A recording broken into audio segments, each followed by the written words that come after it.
దేవునికి మహిమ కలుగును గాక. కూడి వచ్చిన అందరికీ ధన్యవాదాలు.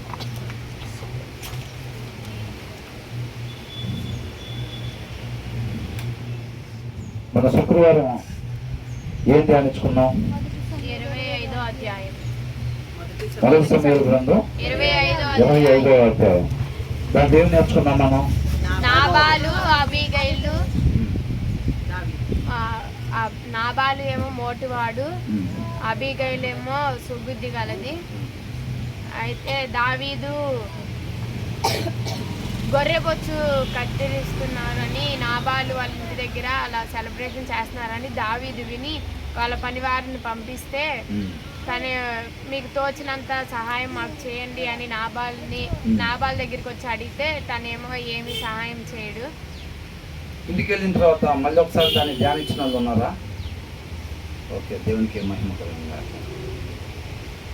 నాబాల్ లాగా దుర్మార్గుల్లాగా మనం ఉండకుండా అబీగయిల్లాగా సుబుద్ధి కలిగి, మంచి బుద్ధి కలిగి, దావీదు లాగా మేలు చేసేవారిగా మాత్రమే మనం ఉండాలి. అవునా? అలా ఉండాలంటే మనం ఏం చేయాలి? మనం ఎక్కడ నాటబడి ఉండాలి? దేవునిలో మాత్రమే నాటబడి ఉండాలి. దేవునిలో కూడా నాటబడి ఉంటే రాదు, ఆయనలో మాత్రమే మనం నాటబడేవారిగా ఉండాలి. ఇప్పుడు 26వ అధ్యాయం. అంతటా జిబూయీయులు గిబియాలో సౌలు వద్దకు వచ్చి ఎప్పుడైనా రావటం? ఇంత ముందు ఎప్పుడన్నా వచ్చారా? ఎప్పుడు వచ్చారు? 23వ అధ్యాయం 19వ వచనం. 23వ అధ్యాయం 19. జిబియీయులు బయలుదేరి గిబియాలోనున్న సౌలు వద్దకు వచ్చి యెషీమోనుకు దక్షిణముననున్న హకీలా మన్యములోని అరణ్యము కొండ స్థలములందు మా మధ్య దావీదు దాగి ఉన్నాడే రాజా అంటే వెళ్ళారా లేదా? సౌలు దగ్గరికి వెళ్ళి చెప్పారు. అప్పుడేమన్నాడు సౌలు?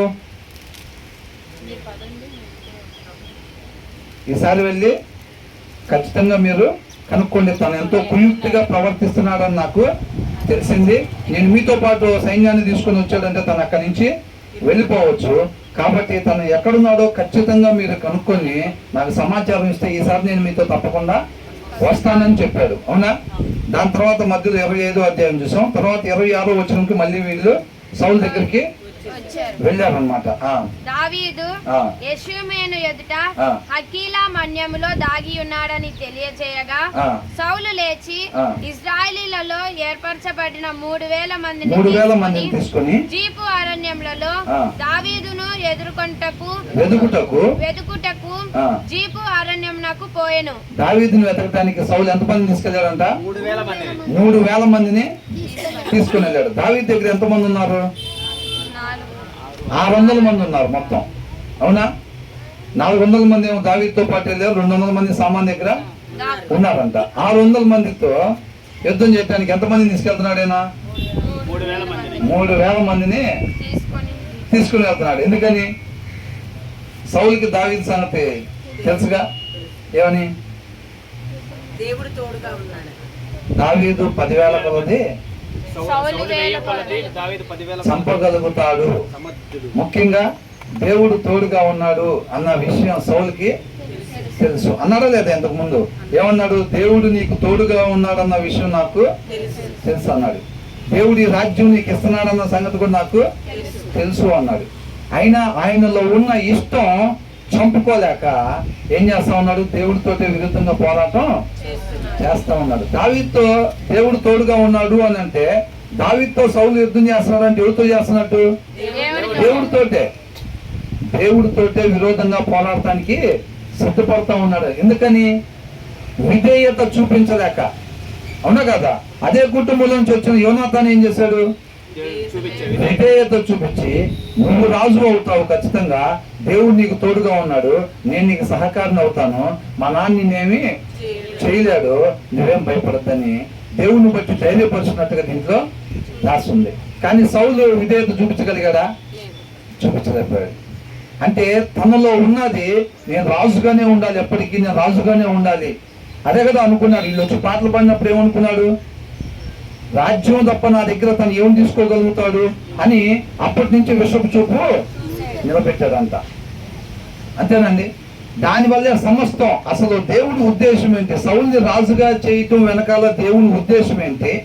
దేవుడు తన కృపను బట్టి మనకి ఏది ఇచ్చినా సరే ఆయన నామానికి మహిమకరంగా దాన్ని ఉపయోగించాలా లేదా మనం? అది ఏదైనప్పటికీ కూడా, అది పదవైనప్పటికీ, ఇల్లు అయినప్పటికీ, ఆరోగ్యమైనప్పటికీ, ఆహారమైన ఏదైనా సరే, అవునా? ఆయన కృపను బట్టి మనకి ఏది ఇచ్చినప్పటికీ కూడా అది ఆయన నామానికి మహిమకరంగా మాత్రమే ఉండేటట్టుగా మనం ఉపయోగించాలి. ఇంతవరకు మన సౌలు ఆ రాజుగా ఎన్నుకున్నప్పుడు యెహోవా యుద్ధం జరిగించేవాడుగా ఉండాలి. ఈయన ఆ పని మీద ఉన్నట్టు మనకు కనపడిందా? ఈయన రాజు అయిన దగ్గర నుంచి ఏ నెంబర్ పడటమే ఇంకా, అవునా? అందుకోసమే దేవుడు రాజుగా చేశాడా? కాదు. అంటే ఉద్దేశాన్ని తీసి పక్కన పెట్టి ఈ రోజుల్లో అనేక మంది ఏంటంటే మనం అనుకున్నట్టుగా దేవుడు మనుషులను తయారు చేద్దామని అనుకున్నాడు, తయారు చేసి విడిచిపెట్టాడు. ఇక మన ఇష్టం, ఇక మనకు నచ్చినట్టు మనం ఉండాలని కొంతమంది మోటివేషనల్ స్పీకర్స్ ఏమో నీ భవిష్యత్తు నీ చేతిలోనే ఉంది, నువ్వు ఎంత సంపాదించాలనుకుంటే అంత సంపాదించవచ్చు. అంటే ఉద్దేశం ఏమి లేకుండా దేవుడు సృష్టిస్తాడు అంతగా? లేదు. అలాగా ఏంటంటే దేవుడు ఏదో సృష్టించాడు, మనకు మనమే జీవించాలి ఇంకా అనుకున్నట్టుగా సౌలు కూడా అలాగే అనుకుంటున్నాడు. ఏదో నన్ను రాజుని చేద్దాం అనుకొని చేసేట్లే, కానీ దాని వెనకాల ఒక ఉద్దేశం ఏమి లేదు అనుకున్నాడేమో బహుశా. అందుకే తన ఇష్టాన్ని నెరవేర్చుకోవడానికే సమయం మొత్తం ఉపయోగిస్తూ ఉన్నాడు. దేవుడు మహాకృపను బట్టి అనేక సార్లు సౌలుకి సమయం ఇస్తా ఉన్నాడు. అనేక సార్లు సౌలుకి సమయం ఇస్తా ఉన్నాడు. తెలుసుకుంటాడు, ఇంకా తెలుసుకుంటాడని. ఈరోజు అనేక మంది ఏంటంటే బైబిల్ చదువుతాం, ఒకరోజు బాగానే ఉంటుంది, అంతా దేవుడు తోడుకుంటాడు, చక్కగా ఆయన మాట ప్రకారంగా ఉంటే, ఆయన మాట ప్రకారం ఉండనప్పుడు, అంటే వద్దు అని చెప్పిన పనులు చేసినప్పుడు కూడా మనకి ఏమీ కాకపోవటం చూసి ఏమనుకుంటారు? అయితే మనం అంత సేటుగా బైబిల్ చదవాల్సిన అవసరం లేదనుకుంటా, ఆయన మాట ప్రకారంగానే ఉండాల్సిన అవసరం ఏమీ లేదనుకుంటా. మనం మొన్న ఆయన మాట ప్రకారం ఉన్నాం, మనకి ఏ ఇబ్బంది కలగలేదు. కానీ నిన్న ఆయన మాట ప్రకారంగా లేము, ఆయన వద్దన్న పనులు 2-3 చేసాము. అయినా మనకు మొన్నట్లాగానే నిన్న కూడా ఏమి జరగకుండా ఉంది. కాబట్టి అంత అవసరం ఏమి లేదనుకుంటా. చదవకపోయినా బాగానే ఉంటుంటే, ఆయన మాట ప్రకారంగా జీవించకపోయినా సరే మనకి ఏ ఆపద కలగనప్పుడు ఇంకా అంత అవసరం ఏమి ఉందనుకుంటారు. ఆయన కృపను బట్టి ఆ దినం మనకి ఇచ్చాడు అనమాట. అవునండి. నిన్న నేడు ఏకరీతిగా దేవుడు కదా. అననీయ సభ్యుల లాగా మన విషయంలో కూడా టీవీ సీరియల్ ఆన్ చేయగానే పట్మని అయిపోయింది అనుకోండి మన పని. ఏమైతే అంతేనా కదా? మళ్ళీ ఎందుకని? ఆయన వద్దు అని అంటుంటే పరిశుద్ధాత్మ దేవుడు లోపల నుంచి గద్దిస్తూ ఉంటాడు, వద్దు నువ్వు చేయాల్సింది కాదు ఇది, వద్దని అంటా ఉంటాడా? ఎంతమందికి ఉంది అనుభవం? ఆయన వద్దన్న పనులు మనం చేసేటప్పుడు లోపల నుంచి ఒక గద్దింపు వస్తూ ఉంటుంది మనకి, అవునా? ఒక ఇబ్బందికరమైన వాతావరణం జరుగుతూ ఉంటుంది అన్నమాట మనకి. అయినప్పటికీ కూడా దాన్ని త్రోసిపుచ్చి మన ఇష్టాన్ని నెరవేర్చుకుంటూ ఉంటాం. అంతేనా కదండి? ఎంతమందికి ఉంది అనుభవం? అట్లాగా గద్దిస్తూ ఉంటాడు, అయినప్పటికీ కూడా మనం ఏం చేస్తూ ఉంటాం. ఆ దినం కూడా ఏమి కాకపోవటం చూసి ఏమవ్వట్లే మనకి అట్లయితే అని అనుకుంటాం. ఆయన కృపను బట్టి నేర్చుకుంటామని చెప్పి సమయం ఇస్తాడు. శుక్రవారం ఆయన మాటను పంపిస్తాడు, ఆదివారం ఆయన మాటని పంపిస్తాడు. అంతేనండి. ఆదివారం ఆయన మాటని పంపిస్తాడు. మన విని కూడా మళ్ళీ విధేయత చూపించకపోవటం అంటే అది ఒక్కటే జీవితం. బుద్ధిగల కన్యకల్లాగా అవకాశాన్ని ఉపయోగించుకునేవారుగా మనం ఉండాలి, అంతే తప్ప చేజాల్చుకునేవారుగా మనం ఉండకూడదు. సమయం అయిపోయిన తర్వాత ప్రభు తలుపు తీయమంటే ప్రయోజనం ఏమీ లేదు. కాబట్టి ఆయన కృపను బట్టి ఇన్ని విషయాలు మన ముందు పెడతా ఉన్నాడు. అనేక మంది వ్యక్తుల ద్వారా దేవుడు మనతో మాట్లాడుతూ ఉన్నాడు. సౌల్ లాగా మీరు ఉండొద్దు, దావీదు లాగా ఉండండి, నాబాల్ లాగా మీరు ఉండొద్దు, అబీగైల్ లాగా ఉండండి. అనేక మంది లాగా మన ముందు పెడతా ఉన్నాడు అన్నమాట. అర్థమవుతుందండి. మనం విధేయత చూపించి సరి చేసుకోవటానికి ఇష్టపడి ఆయన కృపను కోరుకున్నట్టయితే మనం కేవలం ఇష్టపడేవారమేనండి. ఆయన ఎప్పుడైతే ఇద్దరు వ్యక్తులను తీసుకొచ్చి మన ముందు పెడతాడో, సౌల్ని దావీదుని పెట్టినప్పుడు మనం ఏం కోరుకోవాలండి? ఏమి ఇష్టపడాలి? ప్రభువా దావీదు లాగా నేను జీవించాలి ప్రభువా. అంటే దావీదు దేవుణ్ణి పోలి జీవించాడు కాబట్టి, దావీదు పోలి జీవిస్తే మనం ఎవరిని పోలి జీవించినట్టుగా? దేవుణ్ణి పోలి జీవించినట్టుగా. కాబట్టి నేను దావీదు లాగా నేను జీవించాలి నాయన, నీ కృపను ఆశ్రయిస్తున్నాను, నువ్వే నన్ను నడిపించు. దావీదుని దేవుడు నడిపిస్తే నడిచాడా అంత మంచిగా, లేకపోతే దావీదే నడుస్తున్నాడా? దావీదుకి దేవుడు తోడుగా లేకపోతే దావీదు కూడా సౌలు లాగానే ఉండిపోతాడు అంతే. ఎవరైనా అంతే. కాబట్టి మనం దావీదు వలె జీవించాలి అని అనుకుంటే ఖచ్చితంగా దేవుడు కృప వల్లనే అది సాధ్యం. తీర్మానం తీసుకొని ఈరోజు అనేక మంది ఏమనుకుంటారు తెలుసా, నీ ప్రెస్కలే దేవుగా ఉన్నాడు, నేను తప్పు చేశాను, నిరపరాధిని నేను అప్పగించాను తీసుకుని వెళ్ళి అని అనుకున్నాడు. అవునా? దేవుణ్ణి ఆశ్రయించడా? దేవుణ్ణి ఆశ్రయించడా? సౌలు కూడా మనం చూస్తే ఈ స్టోరీలు అనేక చోట్ల దావీదుకు దొరికినప్పుడు సౌలుని చంపకుండా విడిచిపెట్టినప్పుడు దావీదు ఏమంటున్నాడు, దావీదా నాయన నేను తప్పు చేశాను, నేను పాపం చేశాను, ఇక మీదట నీ జోలు నేను రాను అని అంటున్నాడు. మళ్ళీ ఏం చేస్తున్నాడు, మళ్ళీ కత్తి తీసుకొని వస్తున్నాడు. అంటే ఆయన ఏమనుకుంటున్నాడు, నేను పాపం చేశాను, నువ్వు మంచోడివి, నాకన్నా నువ్వు నీతిమంతుడు అన్నాడా లేదా? మనం ధ్యానించిన దాంట్లో నాకన్నా నువ్వు నీతిమంతుడివి, దేవుడు నీకు తోడుగా ఉన్నది కాక ఈ రాజ్యాన్ని దేవుడు నీకు ఇస్తాడని చెప్పాడు కదా. మళ్ళీ తర్వాత ఏం చేస్తున్నాడు అంటే ఆయనకు తెలుసు, కానీ ఈయన దేవుణ్ణి ఆశ్రయించకుండా ఆయన సొంత జ్ఞానంతో దాన్ని జయిద్దాం అనుకుంటున్నాడు. దావీదు పరిస్థితుల మీద జయాన్ని పొందుకుంటా ఉన్నాడు.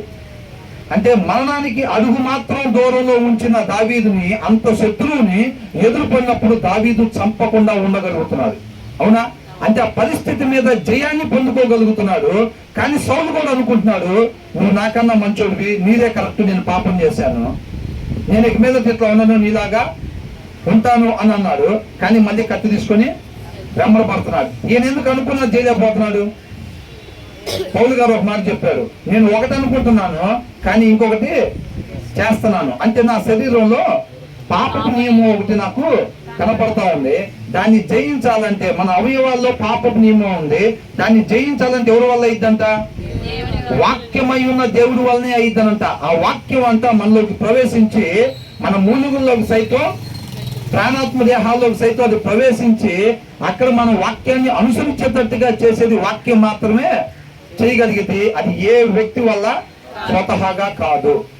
దావీదు ఏం చేస్తున్నాడు అని అంటే దేవుడిని ఆశ్రయిస్తున్నాడు. సౌలు ఏం చేస్తున్నాడంటే నేను పాపం చేస్తున్నాను అని అంటున్నాడులే కానీ దేవుణ్ణి ఆశ్రయించట్లేదు. నన్ను ఆ రీతిగా జీవింపచే దేవాన్ని దేవుణ్ణి ఆశ్రయించట్లేదు. అందుకని తన పరిస్థితుల మీద జయాన్ని పొందుకోలేకపోతా ఉన్నాడు, ఓడిపోతా ఉన్నాడు. ఈ దినాల్లో కూడా అనేక మంది ఏంటంటే నేను కూడా మంచోళ్ళలాగా ఉండాలి అని అనుకొని వాళ్ళ జ్ఞానాన్ని బట్టి ప్రయత్నం చేస్తూ ఉంటారు, ఓడిపోతూ ఉంటారు పద్దాక. అర్థమవుతుందండి? అది ఏం చేయగలుగుతారు? అది వాక్యం మాత్రమే చేయగలిగిద్ది అన్నమాట. కాబట్టి మనం దేవుడి కృపని, దేవుడి ఆశ్రయించే వారుగా మనం ఉండాలి. ఇప్పుడు ఏమంటున్నాడు, సౌలు యెషీమోను ఎదుటనున్న హకీలా మన్యమందు త్రోవ పక్కకు దిగగా దావీదు అరణ్యంలో నివసించుచుండి తన్ను పట్టుకొనవలెనని సౌలు అరణ్యంలోకి వచ్చినని విని వేగుల వారిని పంపి నిశ్చయముగా సౌలు వచ్చినని తెలుసుకొనెను. అంటే ఏం చేశాడంట దావీదు? సౌలు 3000 మందిని తీసుకొని వచ్చాడు కదా, వచ్చి అరణ్యం దగ్గర దిగాడు. ఆ విషయం దావీదుకి తెలిసింది. తెలిసినప్పుడు కొంతమంది మనుషులను పంపించి నిజంగా వచ్చాడో లేదో చూసి రమ్మని చెప్పాడు. వాళ్ళు వచ్చి చూసి వచ్చాడు, నిజంగానే అక్కడ ఉన్నారు అని చెప్పాడు. తరువాత దావీదు లేచి సౌలు దండు దిగిన స్థలము దగ్గరకు వచ్చి సౌలునకు సైన్యాధిపత్యకు నేరు కుమారుడైన అబ్నేరును. అబ్నేరు అంటే ఎవరు? సైన్యాధిపతి. అవును. అబ్నేరును పరుండి ఉండగా వారున్న స్థలము కనుగొనెను. సౌలు దండు క్రొత్త దళములో పండుకొనగా దండు వారు అతని చుట్టూ నుండి. చూసారంటే ఏం చేశారు? సౌలు సైన్యాన్ని తీసుకొని 3000 మందిని తీసుకొని వచ్చి అక్కడ దిగాడు. దిగి వాళ్ళ మధ్యలో సౌలు ఆ రాత్రి నిద్ర చేస్తా ఉన్నాడు అనమాట. అర్థమవుతుందండి? ఈయన ఎందుకు ఆయన దగ్గరికి వెళ్తాడు? పిలిచాడా? నేను వచ్చాను రమ్మని పిలిచాడా సౌలు గారు? మరి ఈయన కదిలితే ఆయన పలానా దగ్గర ఉన్నాడు అనగా నేను పోతా ఉంటాడు. ఎందుకు చంపుతావనా? పోనీ దొరికితే ఈయన చంపుతున్నాడా? మరి చంపడు. మళ్ళీ ఎందుకు వెళ్తాడు అక్కడికి? నా వల్ల నీకు ఎటువంటి అపాయము కలగదు అని తెలియపరుస్తూ ఉన్నాడు. అవునా? నాకు అలాంటి ఉద్దేశం ఉంటే ఖచ్చితంగా నేను చేస్తుండేవాడిని. అనేక సార్లు దేవుడు నిన్ను నాకు అప్పగిస్తున్నప్పటికీ కూడా నేనేమి చేయట్లేదు. వాక్యానికి విరుద్ధంగా దేవుని చేత అభిషేకించబడిన వాడి జోలి నేను రాను అని అన్నాడు. యుద్ధం యెహోవా దేవుడే చూసుకుంటాడని అంటున్నాడు. అవునండి? చెడ్డలు చేసిన వాళ్ళ పక్షాన్ని కూడా దేవుడికే అవకాశం ఇస్తున్నట్టు మనం చూస్తా ఉన్నాం. అక్కడ దిగి ఉన్నాడంట సౌలు. తర్వాత ఏమైంది? సౌలు దండు క్రొత్తళములో పండుకొనగా దండువారు అతని చుట్టూ ఉండిరి. అప్పుడు దావీదు పాళెములోనికి సౌలు దగ్గరకు నాతో కూడా ఎవరు వత్తురని గిత్తీయుడైన అహీమెలెకును సెరూయా కుమారుడకు యవాబునకు సహోదరుడునకు అభిషేయుని అడుగగా నీతో కూడా నేనే వచ్చునని. అహీమెలెకును ఎవరిని అడిగాడంటే అభిషేయుని. వీళ్ళిద్దరిని అడిగాడు, నేను సౌలు దగ్గరికి వెళ్దాం అనుకుంటున్నాను, ఎవరు వస్తారు నాతో పాటు అని అడిగాడు. అప్పుడు ఏమంటున్నాడు అభిషేక్, నీతో కూడా నేనే వస్తునని అభిషేక్ అనెను.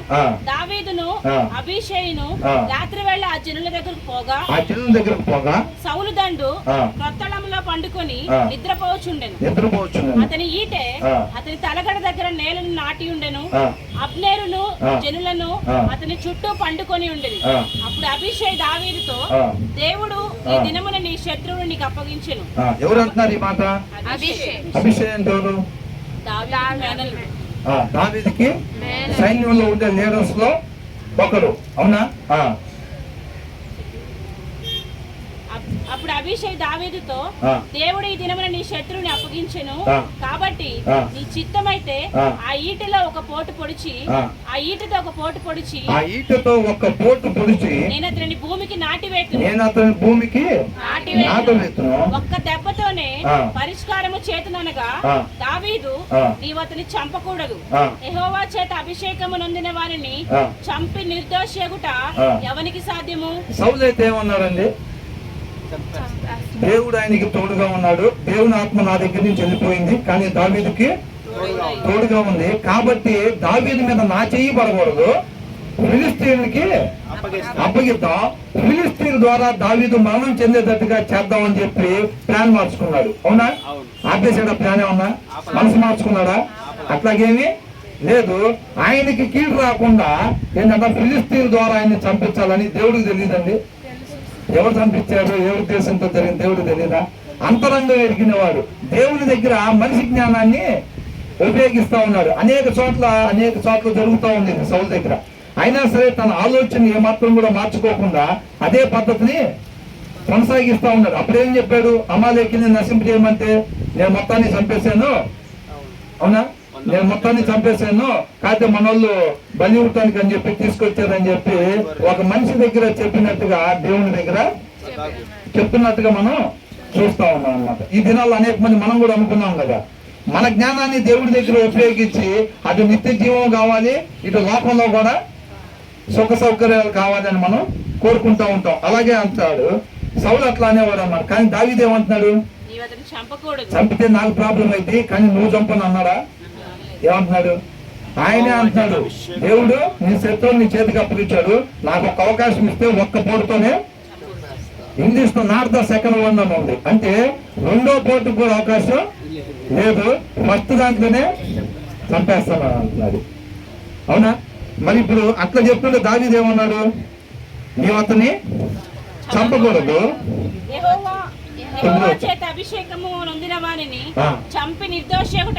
ఎవనికి సాధ్యం అంటే ఈయన లక్షణాలు చూడండి ఎట్లా ఉన్నాయో. అసలు శత్రువులు సైతం క్షమించగలిగే తత్వం, అందరికీ మేలు మాత్రమే చేసే తత్వం, ఆయన మాత్రమే మంచిగా ఉండాలనుకోవటం కాదు, ప్రతి ఒక్కళ్ళు కూడా దేవుణ్ణి పోలి దేవుడి మాట ప్రకారంగా మాత్రమే ఉండాలనే తత్వం, అంతే. అవునా కదండి?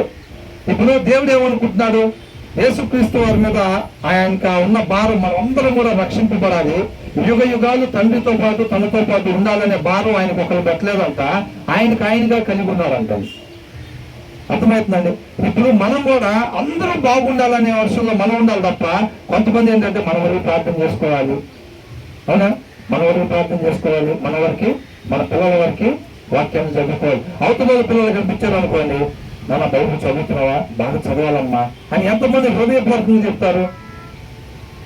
వాళ్ళ పిల్లలకి చెప్పినట్టుగా వేరే వాళ్ళ పిల్లలకి నాన్న ఇట్లా ఉండాలి, ప్రార్థన చేసుకో బాగా, ఇట్లా మీ తల్లిదండ్రుల గురించి చేయి, మీ కాలనీ గురించి చేయి, ప్రతి ఒక్కరి గురించి, బయట అనేక మంది ఇంకా రక్షణ లేకుండా ఉన్నారు, వాళ్ళందరి గురించి చేయమ్మా. ఎంతమంది చెప్తున్నారు? మన పిల్లలు కాకపోయినా సరే మన పిల్లల్లాగా వాళ్ళకి ఎంతమంది చెప్తారు? ఇప్పుడు నేను బైబిల్ చదవలేదు, అసలు బైబిల్ చదవాలా, నేను బైబిల్ చదవాలా అని అనుకుంటాం కదా.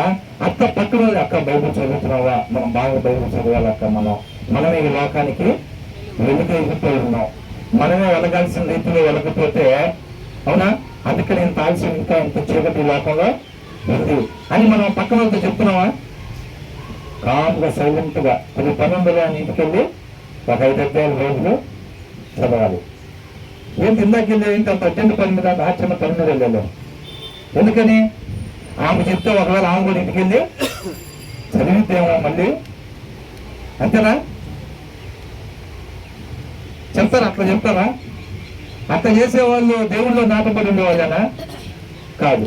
కాబట్టి ఇక్కడ ఏమంటున్నాడు, దావీదు నీ వద్దను చంపకూడదు, యెహోవా చేత అభిషేకం నొందిన వానిని చంపి నిర్దోషి ఒకటి ఎవరికి సాధ్యము? యెహోవా జీవముతోడు, యెహోవాయే అతని మొత్తును, అతడు అపాయము వలన చచ్చును లేదా యుద్ధమునకు పోయి నశించును. యెహోవా చేత అంటే దేవుడికి అప్పగిస్తున్నారు అన్నమాట. అర్థమవుతుందండి? దేవుడికి అప్పగిస్తున్నారు. యెహోవా చేత అభిషేకము నొందిన వారిని నేను చంపను. అలాగున నేను చేయకుండా యెహోవా నన్ను ఆపును గాక. ఎవరు ఆపాలంటే? అంటే ఆ పరిస్థితి మీద జయాన్ని దేవుడే ఇవ్వాలి. అంటే సౌలు లాగా నేను నిన్ను వెంబడించను అని మళ్ళీ కత్తి తీసుకొని వెంబడించను. తన జ్ఞానం వల్ల తను ఏ వ్యక్తి కూడా జయించలేడు. అవునండి. ఆ తర్వాత ఏమంటున్నాడు? అయితే అతని తలగడ దగ్గరున్న ఈటెను నీళ్ల బుట్టిని తీసుకొని మనము వెళ్లిపోదాము రమ్మని అభిషేక్తో చెప్పి, సౌలు తలగడ దగ్గరనున్న ఈటెను నీళ్ల బుట్టిని తీసుకొని వారిద్దరూ వెళ్లిపోయి, యెహోవా చేత వారికి అందరికి గాఢ నిద్ర కలుగగా వారిలో ఎవడు నిద్ర మేలుకొనలేదు. వాళ్ళ గాఢ నిద్ర ఎట్లా కలిగిందంట? నిద్ర దేవుడే ఇవ్వాలి. తన శత్రువుని చంపుకొని ఏమంటాడు? ఈలాగున నేను చేయకుండా యెహోవా నన్ను ఆపునుగాక. ఇతర జనాలు దేవుడే కలిగించాలి, తన శత్రువుని చంపకుండా ఈయన దేవుడే నడిపించాలి. 23 వచ్చిన చూడండి ఒకసారి. ఈ దినము నిన్ను నాకు అప్పగించినను, నేను యెహోవా చేత అభిషేకము నొందిన వారిని చంపనొల్లకపోయినందున ఆయన నా నీతిని నా విశ్వాస్యతను చూచి నాకు ప్రతిఫలము దయచేయును. చిత్తగించుము. ఈ దినమున నీ ప్రాణము నా దృష్టికి ఘనమైనందున యెహోవా నా ప్రాణమును తన దృష్టికి ఘనముగా ఎంచి బాధలన్నిటిలో నుండి నన్ను రక్షించును గాక అని చెప్పాడు. ఎవరైనా సరే ప్రతి ఒక్కరు కూడా పరిస్థితుల మీద జయించాలి. ఏ మంచైనా చేయాలంటే ఒక వ్యక్తి అది కేవలం దేవునిలో నాటబడి ఉంటే మాత్రమే చేయగలుగుతారు తప్ప దేవుడు లేకుండా ఏ వ్యక్తి కూడా ఏమీ చేయలేరు. ఈ భూమి మీద ఏదైనా మంచి ఎవరైనా చేశారు అంటే అది ఖచ్చితంగా దేవుడి వల్ల మాత్రమే అయింది. ఆయనలో అంటుకట్టబడి ఉంటే మాత్రమే అయింది తప్ప స్వతహాగా ఎవరు మంచి అనేది చేయలేరు. అంటే శత్రువుని చంపకుండా ఉండటం అది దేవుని టాలెంట్.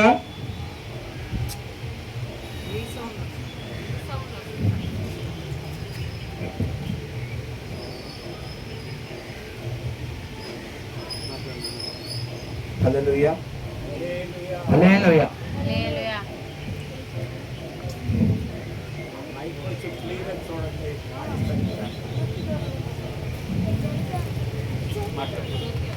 హల్లెలూయా. దేవునికి మహిమ కలుగును గాక. దేవునికి మహిమ కలుగును గాక.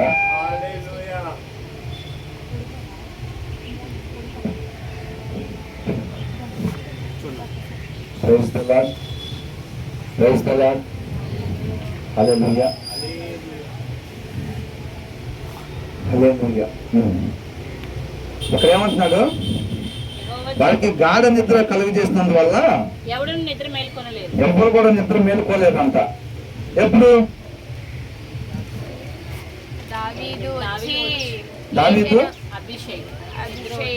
వాళ్ళిద్దరూ వచ్చి సౌలు దగ్గరికి వచ్చినప్పుడు అతని దగ్గర ఉన్న తల దగ్గర ఉన్న ఈటను నీళ్ల బుడ్డిని తీసుకుని వచ్చేటప్పుడు అక్కడ వాళ్ళందరూ సైన్యం ఉన్నారా లేదా? వాళ్ళతో పాటే సౌలు పండుకొని ఉన్నాడు అక్కడ. అవునా? వాళ్ళతో పాటే సౌలు, అబ్నేరు వాళ్ళతో పాటే ఉన్నారు. మరి వీళ్ళిద్దరే కదా వచ్చింది వీళ్ళు. మరి వాళ్ళు ఎవరన్నా చూస్తే కాబట్టి దేవుడు అంతా వాళ్ళకి గాఢ నిద్ర కలుగజేసింది. ఆయన మాట ప్రకారంగా ఉండే వాళ్ళకి దేవుడే తోడుగా ఉంటాడు.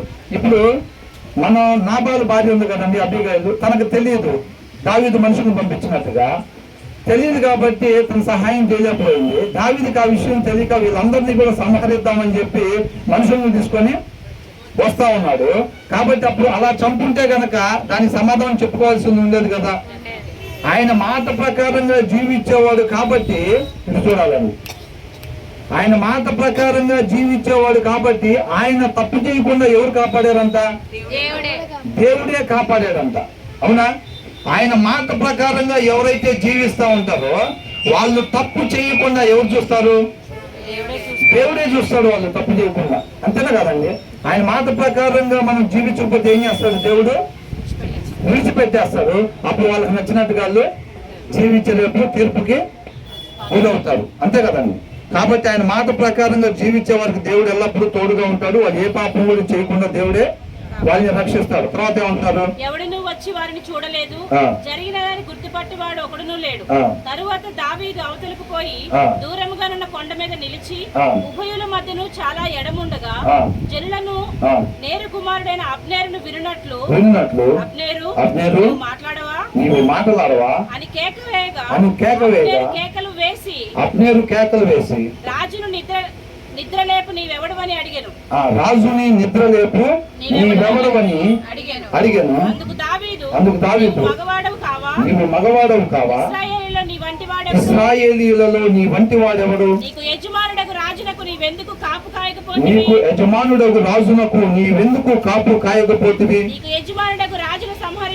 నీకు యజమానుడగు రాజును సంహరించుటకు జనులలో ఒకడు చేరువకు వచ్చనే నీ ప్రవర్తన అనుకూలం కాదు. ఏమంటున్నారండి? ఎవరితో మాట్లాడుతున్నాడు? సౌలుకి ఆ యొక్క రక్షణ కలిగించాల్సింది ఎవరు? ఆ సైన్యంలో అబ్నేరు అన్నమాట. ఆ పదవిలో ఉంది. అవునా? మరి అలాంటిది ఇద్దరు వ్యక్తులు సౌలు దగ్గరకు వచ్చి తలగడ దగ్గర ఉన్న ఈటను ఆ నీళ్ల బుడ్డిని తీసుకొని వెళ్ళి అంత దగ్గరకు వచ్చిందాక మరి అబ్నేరు కాపు కాయాలా లేదా? రక్షించాలా లేదా రాజుని? మరి రక్షించకుండా ఏం చేశాడు ఆయన? కాబట్టి అబ్నేరుతో మాట్లాడుతున్నాడు అన్నమాట దావీదు. అర్థమవుతుందండి? మరి ఇప్పుడు సౌలు అంటే ఎంత ఇష్టపడుతున్నాడు దావీదు? అవునా? దేవుడి చేత అభిషేకించబడిన వాడిని నువ్వు రక్షించాల్సిన బాధ్యత నీకుంది కదా. నువ్వెందుకు రక్షించలేదు? ఖచ్చితంగా నువ్వు మరణానికి గురి కావాల్సిన వాడివి అని అంటా ఉన్నాడు. అంతేనా కదా? ఇక్కడ ఒకటండి, దేవుని చేత ఎన్నుకోబడటం గొప్ప భాగ్యం. ఆయన కృప పొందుకోవటం కన్నా ఈ భూమి మీద ఇంకొకటి అర్హత కలిగినంత కన్నా ఇంకొకటి లేదు. ఇవాళ సమూయేలు కూడా సౌలు ఎందుకు అంత ఇష్టపడ్డాడు? సమూయేలు కూడా సౌలుని ఎందుకు అంత ఇష్టపడ్డాడు? అన్ని మంచి పనులు చేశాడా? దేవుని కృపని పొందుకోగలిగాడు. అంత మందిలో రాజుగా చేయటానికి సౌలుని దేవుడు ఎన్నుకున్నాడు. కాబట్టి దేవుని కృప పొందుకోవటం కన్నా అంతకన్నా గొప్ప భాగ్యం ఇంకొకటి లేదు. ఆయన ఎవరినైతే ఎన్నుకున్నారో, ఇప్పుడు సౌలు కాకుండా దేవుడు వేరే వాళ్ళని ఎన్నుకున్నా సరే సమూయేలు అంతే ఇష్టపడి ఉండేవాడు. సౌలుని కాకుండా రాజుగా ఆ ప్రదేశంలో వేరే వాళ్ళు ఉన్నా సరే దావీదు ఇలాగే మాట్లాడేవాడు. ఏమనేవాడు? దేవుని చేత అభిషేకించబడిన వాడిని నువ్వు రక్షించాలి కదా అని అనేవాడు. అంటే వీళ్ళ సెంటర్ ఏంటి? వీళ్ళ గురి దేవుని ఉద్దేశం నెరవేర్చబడాలి, దేవుని చిత్తమే జరగాలి, దేవుని కొరకే మనం బతకాలి, దేవుని కొరకే మనం తినాలి, దేవుని కొరకే మనం గాలి పీల్చుకునేవారు. అంటే ఆయన చిత్తాన్ని నెరవేర్చుకోవడం కోసమే మనం గాలి పీల్చే వాళ్ళు ఉండాలి, ఆహారం తినే వాళ్ళు ఉండాలి, పానీయం మనం తీసుకునేవారుగా ఉండాలంటే. ఉద్దేశం అది కాకుండా వేరేది ఏది కూడా అయ్యి ఉండకూడదంతే. 119 దావీదు కీర్తనలో ఏమనుంది? నీ ఆజ్ఞలను నీ కట్టలను కైకొనుటకు మాత్రమే నన్ను బ్రతికించమని ఉంది. ఎందుకోసం బతకాలంట మనం? ఆయన చిత్తాన్ని నెరవేర్చడం కోసమే మనం. గొప్ప భాగ్యం ఉంది అది. మళ్ళీ రాని అవకాశం. నువ్వు ఏదన్నా చేయగలిగితే శక్తి కూడా ఇప్పుడే చేయాలంతే. బైబిల్ అందుకని నేడే రక్షణ జరిగినాం, ఇదే అనుకూల సమయం ఉంటుంది. బుద్ధిగల కన్యకల్లాగా నువ్వు ఆయన ఎంత మహిమపరచగలుగుతావో అంత మహిమపరచగలిగేటట్టుగా మన ఆలోచన ఎనీ టైం సత్క్రియలందు ఆసక్తి కలిగి ఉండాలన్నమాట. ఆయన నామాన్ని హెచ్చించాలి, ఆయన చిత్తం కొరకే జీవించాలి, అదే ఉండాలి. ఇక మనకు కొత్తగా మారు మనసు పొందండి అని అంటా ఉన్నాడు. అర్థమవుతుందండి? దావీదులో మనం చూస్తే అదే తపన. ఆయనకి తైలాభిషేకం జరగటం తప్ప ఇంకో సుఖం కనపడిందా? అరణ్యంలో దాక్కోవటమేగా. అరణ్యంలో సౌకర్యాలు ఉంటాయా సరిగ్గా? మరి ఒక దినమా 2 దినాల తర్వాత దాంట్లో చూస్తే ఫిలిస్తీన్లో పారిపోయి సంవత్సరం పైన ఉన్నాడు అక్కడే. అనేక సంవత్సరాలు ఇప్పుడు ఇక్కడ వెంటాడుతూ ఉన్నాడు, మరణానికి దగ్గరగా ఉన్నాడు. అర్థమవుతుందండి. దావీదును చూపించే సౌలుకి అనేక సార్లు దేవుడు కృప చూపిస్తా ఉన్నాడు, మారు మనసు పొందుకోవడానికి, మార్పు చెందడానికి. ఇది కాదు నువ్వు ఉండాల్సింది, ఇందుకు కాదు నేను నిన్ను నియమించుకున్నాను. సౌలుతో మాట్లాడుతూ ఉన్నాడు దేవుడు. అయినా సరే సౌలు లోపడట్లేదు, విధేయత చూపించట్లేదు. దావీదు వచ్చిన అవకాశాన్ని చేజార్చుకోవట్లేదని. అర్థమవుతుందండి. ఆయనకి ఇస్తే అవకాశం ఆయన ఉపయోగించుకోవట్లేదు. దావీదుకి చేతికి అప్పగిచ్చినా సరే దావీదు ఏమంటున్నాడు, నేను చంపను అని అంటున్నాడు. ప్రతి అవకాశాన్ని కూడా దావీదు దేవునితో అంటుకట్టుబడి ఉంటాను, దేవుని చిత్తాన్ని నెరవేర్చడానికి ఉపయోగించుకుంటా ఉన్నాడు. సౌలు మాత్రం చేజార్చుకుంటా ఉన్నాడు. అవునా? ఇక్కడ ఏమంటున్నాడు, నీ ప్రవర్తన అనుకూలము కాదు, నీవు శిక్షకు పాత్రుడవే. యెహోవా చేత అభిషేకమునందున నీ ఏలిన వానికి నీవు రక్షణముగా ఉండలేదు. యెహోవా జీవము తోడు నీవు మరణ శిక్షకు పాత్రుడవు. అవునా కదా? ఇప్పుడు ఫర్ ఎగ్జాంపుల్ ఒక ముఖ్యమంత్రి లేకపోతే ప్రధానమంత్రి ఏదో ఉన్నారండి, ఇప్పుడు అక్కడ ఇచ్చిన సెక్యూరిటీ సౌండ్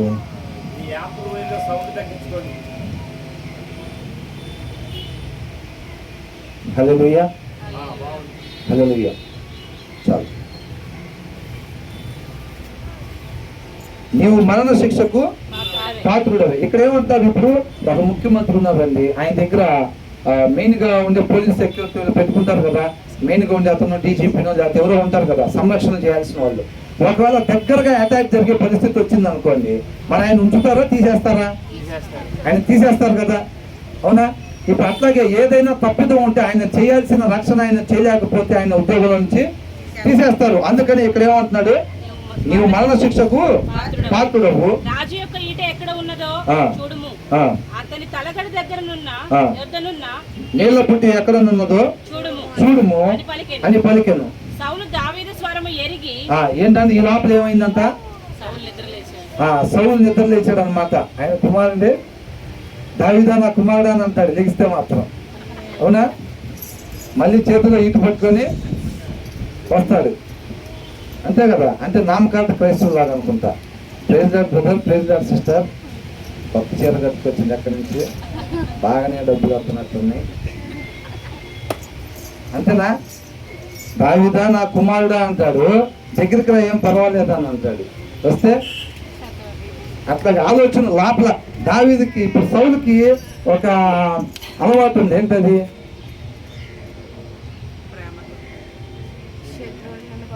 తనలో తాను మాట్లాడుకుంటాడు, ప్లాన్ చేసుకుంటాడు. ఏంటంట, నా కుమార్తెని ఇస్తానని చెప్పి ఫిలిష్తీయుల దగ్గరికి పంపిస్తే చచ్చిపోతాడు ఇట్లాగా అని తనలో మాట్లాడుకున్నంత జనాన్ని పంపిస్తాడంట. అన్ని కూడా తనలో తను అనుకున్నట్టుగా మనం గమనించాం కదా. అవునా కదా? ఇలా అనుకున్నా, రాజ్యం తప్ప నా దగ్గర ఏం తీసుకోగలుగుతాడేనా అని అనుకున్నాడంట. జనరల్ గా మనలో కూడా నడిచిద్దా లేదా? కాకపోతే మనలో నడిచే బయటికి రావు, ఎక్కడైనా బయటికి రాపించారు అంతే. అవునా కదా? ఇప్పుడు సౌలు గురించి మనం చదువుకునేటప్పుడు చాలాసార్లు మనం కూడా అట్లా చేస్తూ ఉంటామే. అంటే మనం ఇక్కడ నాటపడి ఉన్నామా ఏంటి అని ప్రశ్న వేసుకోవాలా లేదా? ఖచ్చితంగా దేవుడు అందుకే రాపించింది. ఇది అప్పట్లో జరిగిన స్టోరీ గురించి అని కాదు. ఆయన కావాల్సింది ఎవరు? దావీదుని. మనం ఏమనుకున్నాం, దావీదుని మరణానికి ఒక అడుగు దూరం వరకు దేవుడు ఎందుకు తీసుకెళ్ళాడు? అయితే మధ్యలో బ్రేక్ ఇవ్వాలా? జనరల్గా సెమినార్స్ లో అయితే బ్రేక్ ఇస్తారు. అట్లాగా ఒక అడుగు దూరం వరకు మరణానికి దావీదుని ఎందుకు తీసుకెళ్ళాడు? తన రాజ్యము కట్టడానికి కావాల్సిన కీర్తనలు కావచ్చు, మనందరి మార్పు, మన హృదయాల్లో మార్పు, కొన్ని కుటుంబాల్లో మార్పు తీసుకురావడం కోసం ఆ పరిస్థితుల్లో కూడా దావీదుని నడిపించాడు. అవునా కాదండి? తర్వాత ఏమంటున్నాడు, అసలు నాయన లెగిస్తే నాయన కుమారుడా బంగారు తల్లి, ఇంకా మిగతా రాయలు అంటే ఇప్పుడు మాట్లాడుకుంటా, అప్పట్లో ఈ కాబట్టి రాపించారు. సౌలు దావీదు స్వరం ఎరిగి, దావీదా నాయన ఇది నీ స్వరమే కదా అని అనగా, నా ఏలినవాడా, నా రాజా, నా స్వరమే, నా ఏలినవాడు తన దాసుని ఇలాగు ఎందుకు తరుముచున్నాడు? నేనేమి చేసి అసలు దావీదు ఎంత బాధపడుతున్నాడు అండి అసలు. అవునా కదా? ఎంత బాధపడుతున్నాడండి అసలు ఆయన. ఆ పరిస్థితి చూడండి. అరణ్యంలో మంచి చేసి కీడు ఏమన్నా చేశాడా? ఏ కీడు చేయకుండా అవతల వాళ్ళని ఏదన్నా చెయ్యగలిగి ఉండి కూడా చేయకుండా, అంటే సౌలు ఏం చేయలేడా? ఎన్నిసార్లు దొరుకుతున్నాడు, అవునా కదండి? అయినా సరే చెయ్యగలిగి ఉండి కూడా ఏమీ చేయకుండా అంత ఇబ్బందులు పడతా, అంత అవమానాలు పడతా కూడా ఇలా మాట్లాడుతున్నాడు. చూడండి ఎంత బాధపడుతూ ఉన్నాడు. నా ఏలినవాడు తన దాసునికి ఇలాగ ఎందుకు తరుముచున్నాడు? నా వల్ల ఏ కీడు నీకు సంభవించును? రాజా, నా ఏలినవాడా, దాసుని మాటలు వినుము, నీ దాసుని మాటలు వినుము. నా మీద పడవలనని యెహోవా నిన్ను ప్రేరేపించిన యెడల నైవేద్యము చేసి ఆయనను శాంతపరచవచ్చును అంటాడు. ఒకవేళ నేను ఏ కీడు చేశానని చెప్పి నా ఎమ్మడి పడుతున్నావు నువ్వు, నా వల్ల నీకేం ఆపదుంది అసలు అని అంటున్నాడు. అవునా? తర్వాత ఏమంటున్నాడు?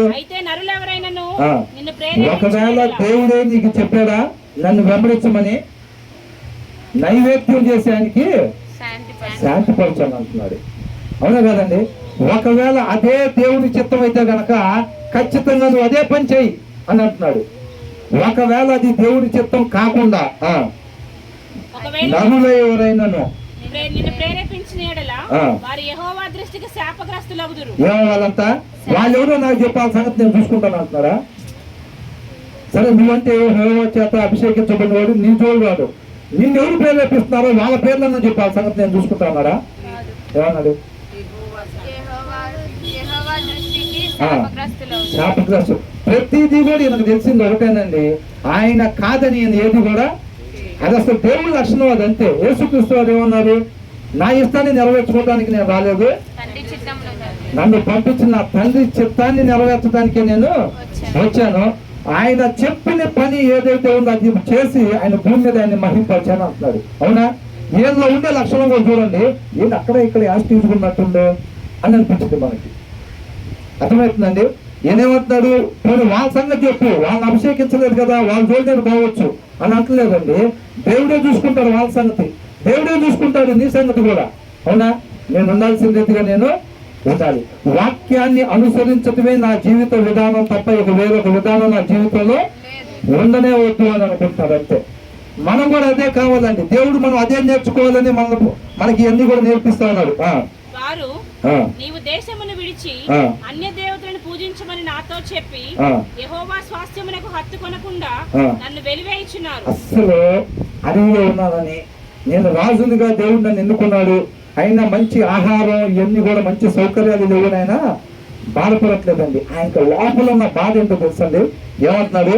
ఎవరైతే నిన్ను ప్రేరేపిస్తున్నారో, నన్ను ఎంబడబడమని చెప్పి చేశారో వాళ్ళంతా ఈయనకి ఏం చేశారంటే, వారు నీవు దేశమును విడిచిపెట్టి అన్య దేవతలను పూజించమని నాతో చెప్పి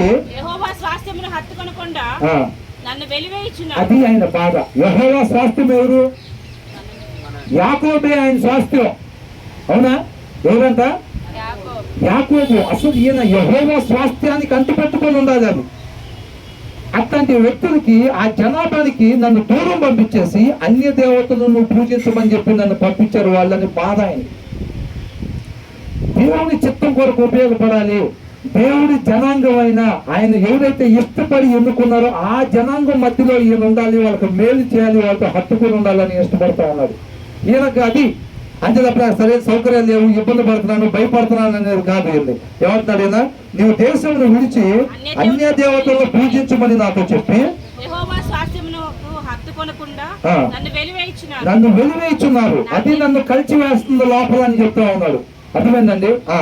నా దేశమునకు దూరముగాను యెహోవా సన్నిధికి ఎడముగాను నేను మరణము నందుకుపోవుదును గాక. చూసారండి, ఆయన చచ్చిపోవడం గురించి ఏం బాధపడతలేదు ఆయన. కానీ ఆ యొక్క జనాల్లో దేవుడికి ఇష్టమైన ఆ జనాలతో పాటు ఉండాలని అక్కడ ఉండకుండా పంపిస్తున్నారు. నిన్ను ఎవరైతే ప్రేరేపిస్తున్నారో ఇట్లాగా వాళ్ళు నన్ను దేవుడికి ఇష్టమైన ఆ జనాభా నుంచి నన్ను దూరం చేస్తున్నాడు. వాళ్ళ మీద రాజుగా దేవుడు నన్ను అభిషేకించాడు. నేను అక్కడ చేయాల్సిన పని చాలా ఉంది. అవునండి? ఏలాగా చేయాల్సిన పని వదిలిపెట్టి నెంబరబడి ఇంకొక నెంబరబడదాం అనుకుంటాడు ఆయన. నేను చేయాల్సిన పని చాలా ఉంది, కానీ ఎవరైతే నిన్ను ప్రేరేపించేవారో నేను అక్కడ ఉండకుండా ఆయన చిత్తం నెరవేర్చకుండా నన్ను చాలా దూరంగా వాళ్ళు అన్ని దేవతలు, ఈ మిగతా ప్లేసులు ఎవరు ఉంటారు? ఇప్పుడు దేవుడి జనాంగం దగ్గర కాకుండా మిగతా ప్లేసులు ఎవరు ఉంటారు? విగ్రహాలే ఉండేది అక్కడ, అవునా? కాబట్టి వాళ్ళ దగ్గరికి నన్ను పంపిస్తున్నారు, అది నన్ను కలిచివేస్తా ఉంది అని అంటున్నాడు. యెహోవా సన్నిధికి ఎడముగాను నేను మరణము అందకపోదును గాక.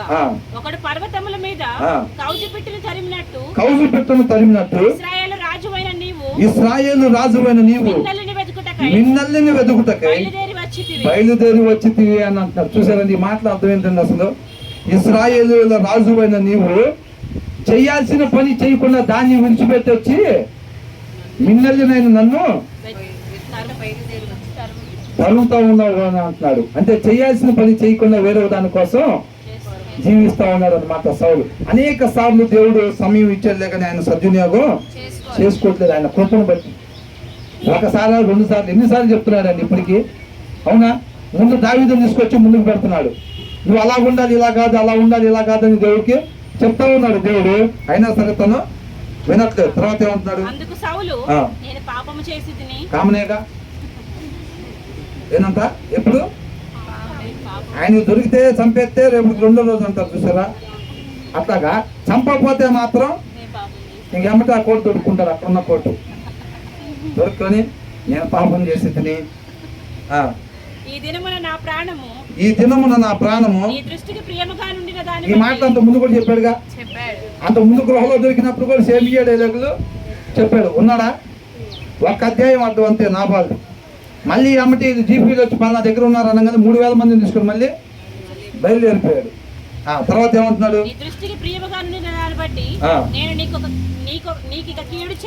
ఏమంటున్నాడు? నేను ఇక నీకు కీడు చేయను. చూసారా, ఈ మాత్రం మనం నేర్చుకోవచ్చండి. కాకపోతే హృదయపూర్వకంగా, పైకి కాకుండా లోపల ఒకటి పెట్టుకొని బయటికి కాకుండా హృదయపూర్వకంగా మాత్రం ఇవి మనం నేర్చుకోవచ్చు. దావీదా, నాయనా నా యొద్దకు తిరిగి రమ్ము, వెర్రివాడనై నేను బహు తప్పు చేసినగా దావీదు రాజా, ఇదిగో నీ ఈట నా యొద్దనున్నది, పనివారిలో ఒకడు వచ్చి దాన్ని తీసుకొనవచ్చును. యెహోవా ఈ దినము నిన్ను నాకు అప్పగించునను, నేను యెహోవా చేత అభిషేకము నొందిన వానిని చంపనొల్లకు పోయినందున ఆయన నా నీతిని నా విశ్వాస్యతను చూచి నాకు ప్రతిఫలము దయచేయను. ఈయనకు అవకాశం వస్తే వదిలిపెడతలేదండి. ఆయన అర్థమవుతుందండి, ఈయనకు అవకాశం వస్తే మాత్రం వదిలిపెట్టట్లేదు. దేవుని నామానికి మహిమకరంగా ఆయన రాజ్యంలో యుగాలు ఉండేటట్టుగా ఈయన దాన్ని ఉపయోగించుకుంటున్నాడు. ఇదే అవకాశం సౌలుకు దొరికితే మాత్రం ఏం చేస్తున్నాడు? ఇదే అవకాశం సౌలుకు దొరికితే అసలు నిమిషం కూడా ఉండదు, వదిలిపెట్టుకుంటున్నాడు. తనకు దొరికిన అవకాశాలు అన్నీ వదిలిపెట్టుకుంటున్నాడు. ఇన్నిసార్లు ఆయన కోపను బట్టి సౌలు దగ్గరికి పంపిస్తా ఉన్నాడు, అవకాశం అది ఇస్తా ఉన్నాడు మార్పు చెందడానికి. అయినా సరే విధేయత చూపించకుండా ఇస్కరేతు యోధ ఏ రీతిగా అయితే లోపల దాచుకున్నాడు, నేను తనం సంపాదించాలనే దాన్ని లోపల దాచుకొని అనేక సార్లు యేసుక్రీస్తు వారు పక్కనే ఉండి సువార్త చెబుతున్నప్పటికీ కూడా తన హృదయంలో ఉన్న దానికి తాకకుండా, తన హృదయం అనే తలుపు తీయకుండా అలాగే ఉంటాడు. అంటే యేసుక్రీస్తు వారు చెప్పే మాట ప్రకారంగానే నేను ఉండాలి, ఈ తనం మీద నేను వ్యామోహం ఉండకూడదు అనే దాన్ని తీసివేసుకోవడానికి ఆయన ఇష్టపడలేదండి. అర్థమవుతుందండి. సౌలు కూడా ఏం చేస్తా ఉన్నాడు? ఎట్టి పరిస్థితులు అవసరమైతే దేవుడితో అయినా సరే విరోధంగా పోరాడి నేనే రాజుగా ఉండాల్సిందే అని అంటుంది. అంటే తన ఇష్టం నెరవేర్చుకోవడానికి అవసరమైతే దేవుడిని అయినా సరే తృణీకరించడానికి. ఇది ఎవరి లక్షణం? అపవాది అవలక్షణం. దేవుడు ఏమన్నాడు? పండు తినొద్దు అన్నాడు. దేవుడు ఏమో తెలుసా లేదా విషయం? తెలుసు. ఏమేగా అపవాదైన సాతానికి ఏమని చెప్పింది? పాముకి ఇది తినకూడదు అంటే, అవును మేము ఈ చెట్టు పనులు తినకూడదని ఏమేగా చెప్పింది. చెప్పి ఏమేం చేసింది? ఏమి ఇష్టాన్ని నెరవేర్చుకోవడానికి దేవుడు మాటని దేవుడు సైతం త్రోసిపుచ్చింది అన్నమాట. అర్థమవుతుందండి. దావీదుకి దేవుడు తోడుగా ఉన్నాడన్న విషయం సౌలుకి తెలుసు. తెలిసినప్పటికీ కూడా ఏదైనా సరే ఈయన ఇష్టాన్ని చంపుకోవడానికి ఏమాత్రం ఇష్టపడట్లేదండి. లోపడకపోవటం అంటే అది. మనం కూడా కొంతమంది కొన్నిటి మీద వ్యామోహాలు పెంచుకుంటూ ఉంటాం. కొంతమందికి డబ్బు మీద, కొంతమందికి పేరు మీద, కొంతమందికి అందం మీద, అవునండి, ఈ పెట్టుకుంటాడు.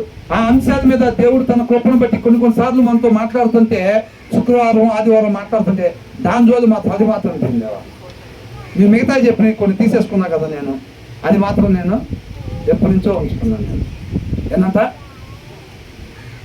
ఎప్పటి నుంచో నేను ఉంచుకున్నాను దాన్ని మాత్రం. ఏది ఏమన్నాడు దేవుడు? నాకంటే నీ కుమారులు నువ్వు ఎక్కువగా దేవుడు తీసేయమంటున్నాడు. అయినా వద్దు ప్రభా, దాన్ని మాత్రం నేను తీయలేను ప్రభా అంటే దేవుడి కన్నా ఎక్కువ నువ్వు దాన్ని ప్రేమించావు అంతే. అదే నశింపజేసింది. నేనేమన్నాడు? రాజ్యం తప్ప నా దగ్గర ఏం తీసుకోగలుగుతాడు? దేవుడు రాజ్యం నీకు కాదు, ఆయనకి ఇచ్చేసానని చెప్పి సమయాల ద్వారా అనేకసార్లు చెప్పాడుగా. దేవుడు కూడా తెలియపరుస్తున్నాడుగా. అయినా ప్రభా నేను మాత్రం ఒప్పుకొని నేనే రాసుకున్నాను అంటే నేను మాత్రం తీసేసుకున్నాను అంటున్నాడు. నువ్వు దేన్నైతే తీసేసుకోలేను అంటున్నావు దేవుడు చూపించినా సరే అదే నీ నాశనానికి గురైంది. అంతేనా కదండి? కాబట్టి ఆయన కృపను బట్టి మనకి ఏది తెలియపరుస్తున్నా మనం దాన్ని విధేయత చూపించటమే, దేవునితో నడుచుకోవటం అంటే అదొక సాధన. పోయినసారి అనుకున్నాం కదండి, అవునా? ప్రభా నాతో మాట్లాడంటూ మాట్లాడిన తర్వాత ఏమో ప్రభా ఇది మాట్లాడేవా, ఇదైతే మనం వల్ల అవుతాం అట్లా అనుకుంటే విధేయతేనా? ప్రయోజనం ఏముంది? ఇక దేవుడితో నడుచుకోవటమేనా? అబ్రహాంకి ఏం చెప్పాడు? మొత్తం సూటు కుట్టేసుకుంటా ఏసు రూమ్లో ఉంచుతాను నేను అన్నాడా? నీ ఉల్లు వదిలిపెట్టేసి వచ్చేసి నీ వారందరినీ వదిలిపెట్టి బాధకుంటుందా, సంతోషం ఉంటుంది? యాహావు అసలు ఎప్పటి నుంచో వదిలిపెట్టుకుందాం అనుకుంటున్నాం మా వాళ్ళని. అసలు ఎప్పటి నుంచో మా వాళ్ళందరినీ వదిలిపెట్టుకుందాం అని చూస్తున్నాను నేను, ఇప్పుడు ఇచ్చే అవకాశం అన్నాడా? నీ సొంత కుమారుని ఇచ్చేసే అంటే అసలు దరిద్రం వీడు పోతే బాగుందని నేను ఎప్పటి నుంచో అనుకుంటున్నా అన్నాడా? మరి ఎంత బాధపడి ఉంటాడు అసలు? ఇష్టపడి ఉన్నాడు ఆయన కుమారుణ్ణి? తన జనాన్ని ఇష్టపడరా ఎవరైనా? ఇష్టపడతాడు. దేవుడికి ఒకటి చెప్పాడు అని అంటే తన ఇష్టాన్ని సైతం వదిలిపెట్టుకొని దేవుడిని రావటమే, దేవునితో పాటు నడవటం. అబ్రహాం లాగా నీతో నడిచేటట్టుగా నాయన నీ స్నేహితుడు లాగా నన్ను నడిపించాలంటాం. దేవుడు ఏదని చెప్తే ప్రభు అది మాత్రం కుదరదు. ఇంకొకటి ఏదైనా ఉంటే చెప్పు, సీరియల్లో ఆపేసేయమని మాత్రం చెప్పగలరు. ఎదుటి వారి మీద కుళ్ళుకోవద్దని మాత్రం చెప్పగలరు ప్రభు. అది ఎప్పటి నుంచో మా నాన్నకాడి నుంచి వచ్చిందో మా అమ్మ దగ్గర నుంచి వచ్చిందో తెలియదు, కానీ ఎదుటి వాళ్ళు కొంచెం నవ్వారంటే నాకు మాత్రం చాలా ఇబ్బంది అవుతుంది ప్రభు. నవ్వితే గీవితే నేనే నవ్వ, నీకు తెలుసు కదా. ఏంటంట చేస్తూ ఉంటారు, చాలా మంది చేస్తారు. ఆయనకి నాది. నీకు 3 పాటలు, నీ ప్రార్థన 2 అధ్యాయాలు బైబుల్ ఇచ్చాగా, నీకు ఇచ్చానా లేదా? అంతేనా దేవుని డీల్ చేసేది? ఈయన అట్లాగే చెప్పాడు. సౌలు ఏమన్నాడు? రాజును తీసుకొచ్చి దాచిపెట్టుకున్నాడు, మంచి మంచి గొర్రెలు తీసుకొచ్చి దాచిపెట్టుకున్నంత పనికిరాని వాటిని చంపి చేసాక నువ్వు చెప్పిన పని అంటున్నాడు.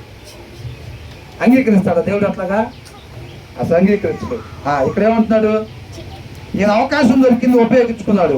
యెహోవా ఈ దినము నిన్ను నాకు అప్పగించున్నాను, నేను యెహోవా చేత అభిషేకం నొందిన వానిని చంపనల్లకపోయినందున ఆయన నా నీతిని నా విశ్వాసతను చూచి నాకు ప్రతిఫలం దయచేయి. ఆ ప్రతిఫలాన్ని సంపాదించుకుంటున్నాడు, అకౌంట్ లో దాచుకుంటున్నాడు మొత్తం. అర్థమవుతుందండి? రేపు ఆయన తీర్పు నిలబడినప్పుడు ఈయన పుస్తకం తీయంగానే ఎలా ఉంటుంది? అవునా? 100కి 100 రావటానికి అన్ని రకాలుగా ప్రయత్నం చేస్తూ ఉన్నాడు. అంతేనా కాదండి? ఏ చిన్న అవకాశాన్ని కూడా వదిలిపెట్టుకోవట్లేదు. అవతల వాళ్ళు మాట్లాడకపోతే మనం మాట్లాడుకోకుండా ఉంటాం. ఇక తర్వాత ఏమంటున్నాడు? చిత్తగించుము నీ ప్రాణము నా దృష్టికి ఘనమైనందున. ఏమంటున్నాడు? ఎవరు మాట్లాడుతున్నారు? ఇది దావీదు అంటున్నాడు. ఈ దినమున నీ ప్రాణము నా దృష్టికి ఘనమైనందున యెహోవా నా ప్రాణమును తన దృష్టికి ఘనముగా ఎంచి బాధలన్నిటిలో నుండి నన్ను రక్షించును గాక అని చెప్పాను. చూసారండి? అవకాశాన్ని ఉపయోగించుకొని ఆయన ప్రాణం, ఆయన శత్రువు అయినప్పటికీ, మంచివాడికి అయినప్పటికీ కూడా ఆయన ప్రాణం అంటే ఆయనకి ప్రేమగా ఉన్నందున దేవుడికి నా ప్రాణం ప్రేమగా ఉండి నన్నంతా ఆపదలన్నిట్లో నుంచి, బాధలన్నిట్లో నుండి నన్ను రక్షించును గాక. అవకాశం దొరికితే ఉపయోగించుకుంటున్నాడు ఆయన అయితే చేదార్చుకోవటం. మీరు ఇక్కడ దావీదులో చూస్తే మనం ఇందాక అనుకున్నాం, దావీదు అంతమంది సైన్యానికి 3000 మందికి కనపడకుండా అక్కడికి వెళ్ళి తలగడ దగ్గర ఉన్న ఈటనై తీసుకొని రావడానికి ఎవరు చేశారు? అది దావీదు టాలెంటా? దేవుడే వాళ్ళందరికీ గాఢ నిద్ర కలగజేశాడు. అవునా? శత్రువు దొరికినా సరే చంపకుండా ఉండేటట్టుకు ఎవరు చేయాలంటే ఎన్ని?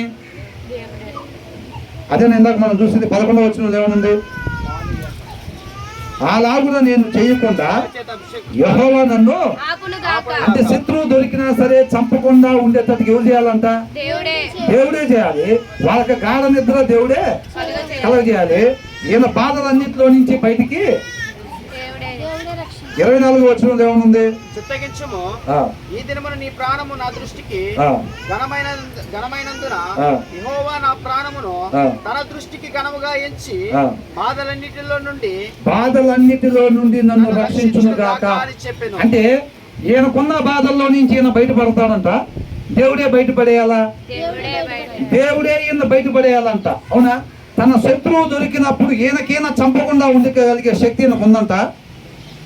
లేకపోతే దేవుడే నన్ను అలా చంపకుండా ఉంచును గాక అంటున్నాడా? దేవుడే నా శత్రువు దొరికినా సరే నేను చంపకుండా దేవుడే నన్ను ఉంచును గాక. 11వ వచనంలో అదే కదా ఉంది. అవునా? నా శత్రువు యెహోవా నన్ను ఈలాగు నేను చేయకుండా యెహోవా నన్ను ఆపును గాక. అంటే దేవుడు తోడు లేకుండా శత్రువు దొరికితే ఆ పరిస్థితిని జయించే శక్తి దావీదు దగ్గర లేదు. దావీదు దగ్గర మాత్రమే కాదండి, ఈ భూమి మీద ఏ వ్యక్తికి కూడా లేదు. తనకు తానుగా పరిస్థితిని జయించగలిగే శక్తి ఏ వ్యక్తికి కూడా లేదు. కాబట్టి తన శత్రువు దొరికినా సరే చంపకుండా ఉండేటట్టుగా దేవుడే చేయాలంట. తనకు వచ్చిన బాధలన్నిటిలో నుండి నన్ను రక్షించేది ఆయన.